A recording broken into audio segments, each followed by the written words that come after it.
Truck driver लोग आंदोलन कर रहे हैं, सड़क पर आंदोलन कर रहे हैं, इसमें क्या कहना चाहेंगे? चलिए, ये देखिए, कुछ तो हर एक का पॉजिटिव नेगेटिव होता है।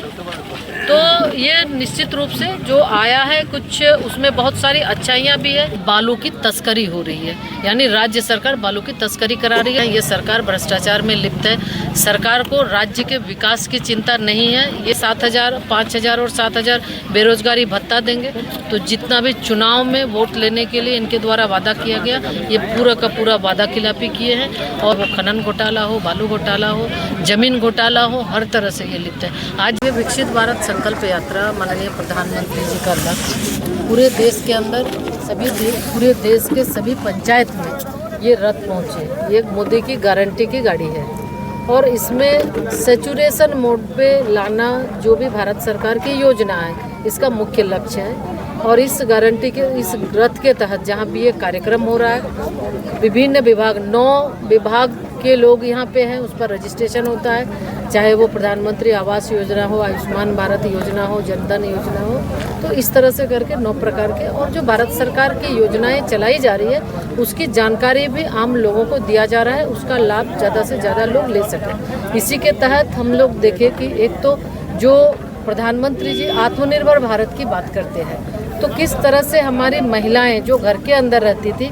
सेल्फ हेल्प ग्रुप से जुड़कर आज वो महिलाएं सशक्त हो रही हैं, आत्मनिर्भर हो रही है। और महिलाएं लखपति दीदी का जो कल्पना प्रधानमंत्री जी का है, वो साकार करती दिख भी रही है कि 2 करोड़ महिलाओं को लखपति दीदी बनाएंगे। तो वो साकार भी होता दिख रहा है। आप उनकी ही जुबानी सुने कि घर के अंदर रहते थे, छोटी छोटी चीज़ के लिए परेशानी होती थी। आज जब हम स्वयं सहायता समूह से जुड़े, तो समूह के माध्यम से कोई ब्यूटी पार्लर चला रही है, कोई टेलरिंग का काम कर रही है, कोई खेती कर रही है, कोई मुर्गी पालन कर रही है। तो इस तरह से अलग अलग व्यवसाय के साथ लोग जुड़े।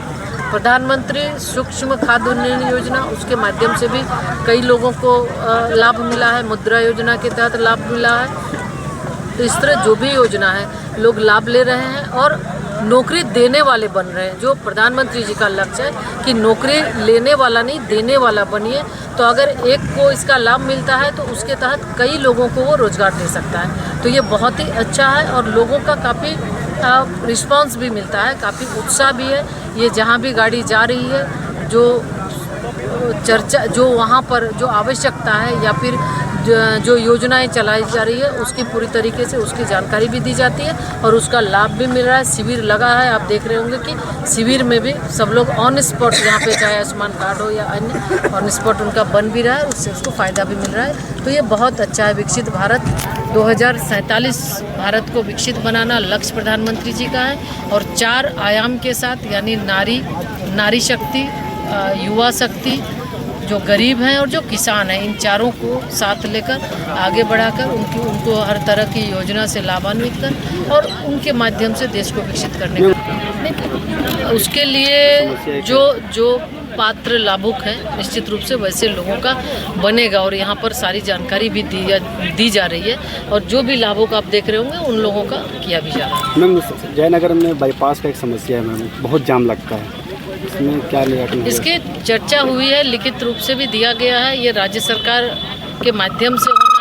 और आज वर्तमान सरकार की स्थिति आप देख रहे हैं, ये सरकार भ्रष्टाचार में लिप्त है। सरकार को राज्य के विकास की चिंता नहीं है। ये सरकार सिर्फ अपने परिवार के विकास में लगी हुई है। और देखें तो ये 4 साल की उपलब्धि अपनी बता रही है, लेकिन कोई भी किसी भी क्षेत्र में देखें तो ये युवाओं को नौकरी देने की बात की, जो भी कॉन्ट्रेक्चुअल है उनको हम नियमित करेंगे।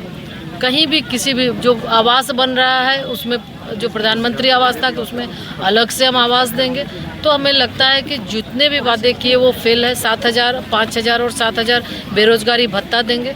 तो जितना भी चुनाव में वोट लेने के लिए इनके द्वारा वादा किया गया, ये पूरा का पूरा वादा खिलाफी किए हैं। और इसी में आप देख रहे हैं कि ये सरकार, मतलब मुख्यमंत्री किस तरह खुद ही भ्रष्टाचार के आरोप में किस तरह से वो लिप्त हैं। चाहे वो खनन घोटाला हो, बालू घोटाला हो, जमीन घोटाला हो, हर तरह से ये लिप्त है। आज जयनगर के लोगों की अगर हम बात करें, राज्य के लोगों की और जयनगर की, बहुत बड़ी समस्या है। छोटी छोटी योजनाएं चल रही है या प्रधानमंत्री आवास योजना चल रहा है। बालू जो पहले 500 रुपया में मिलता था, आज ये बालू सरकार के लोगों के द्वारा, मुख्यमंत्री जी, उनके जो अमले जफले कफले हैं, उन लोगों के द्वारा दबाव बनाकर ट्रैक्टर जो छोटे छोटे अपने काम के लिए लोग ट्रैक्टर लेके जाते हैं, जब बालू उसको पकड़ा जाता है, उसको परेशान किया जाता है, पैसे की उगाही होती है और बालू की तस्करी हो रही है। यानी राज्य सरकार बालू की तस्करी करा रही है, लोकल लोगों को भी बालू नहीं मिल रहा। मैडम, ये मोटर व्हीकल एक्ट जो आया है, इसमें ट्रक ड्राइवर लोग आंदोलन कर रहे हैं, सड़क पर आंदोलन कर रहे हैं, इसमें क्या कहना चाहेंगे? चलिए, ये देखिए, कुछ तो हर एक का पॉजिटिव नेगेटिव होता है। तो ये निश्चित रूप से जो आया है, कुछ उसमें बहुत सारी अच्छाइयाँ भी है। एक तरफ किसी का जान जाता था, रोड पे मार के कोई चले जाते हैं, उसके बाद शायद समय पे इलाज हो जाता तो उसकी जान बच सकती थी। तो बहुत सारे लोग इसको भी देखते हैं कि वो अवॉइड करते हैं। तो हमें लगता है कि ये अच्छा है। इसमें और कुछ अगर संशोधन की आवश्यकता होगी तो आगे इस पर फिर विचार करेंगे।